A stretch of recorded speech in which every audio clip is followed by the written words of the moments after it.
Aujourd'hui, on va apprendre à utiliser la pédale au piano. Alors, qu'est-ce que ça fait, la pédale? Quand on pèse sur la pédale, ça fait durer les sons plus longtemps, même si je retire mon doigt. Alors, je peux jouer une note, retirer mon doigt, et le son continue à résonner tant que j'ai mon pied sur la pédale. Si je lâche mon pied, le son va couper. À quoi ça sert, la pédale? Bien, ça sert à justement faire tenir des notes longtemps si mes doigts ne peuvent pas tenir la note physiquement. Alors, le premier exercice pour apprendre à utiliser la pédale adéquatement, celui qu'on utilise le plus souvent, c'est de jouer une gamme de Do avec seulement un doigt. Donc, je vais utiliser seulement mon index, mon deuxième doigt. Je vais jouer une gamme de Do. Si je la joue sans pédale,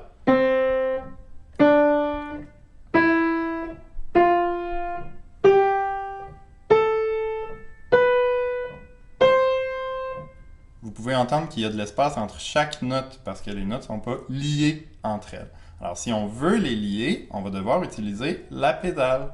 Alors, comment on va faire ça? On va d'abord jouer la note en premier. Je vais jouer le Do avec mon deuxième doigt. Ensuite, je vais descendre la pédale avec mon pied.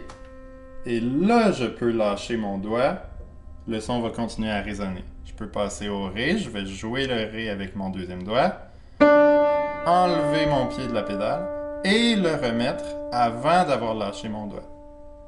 Enlever mon doigt, jouer le Mi, enlever la pédale, remettre la pédale, enlever mon doigt. Alors chaque chose se passe une étape à la fois. Les professeurs, vous allez souvent les entendre dire enlève et mets. On parle de votre pied quand on dit ça. Enlève la pédale, remets la pédale. Ça peut devenir assez rapide, alors le même mouvement peut enlever et remettre la pédale. Si on recommence au début, on joue Do, on met la pédale. On joue Ré, puis là on dit enlève et mets. Enlève et mets. On s'en va sur Mi, on joue Mi, le pied va faire enlève et mets. On s'en va sur Fa, enlève et mets.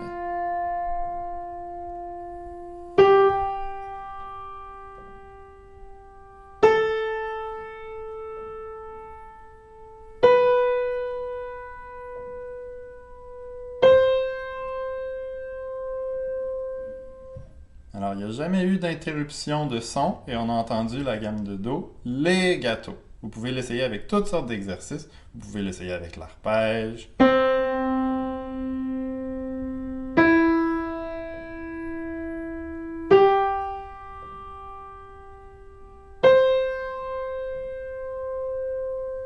Vous pouvez l'essayer avec les pièces que vous connaissez bien à la maison, les pièces que vous pouvez jouer à plusieurs doigts. Vous pouvez les essayer à juste un doigt pour vous pratiquer à attacher les sons ensemble avec votre pied au legato. Bonne pratique!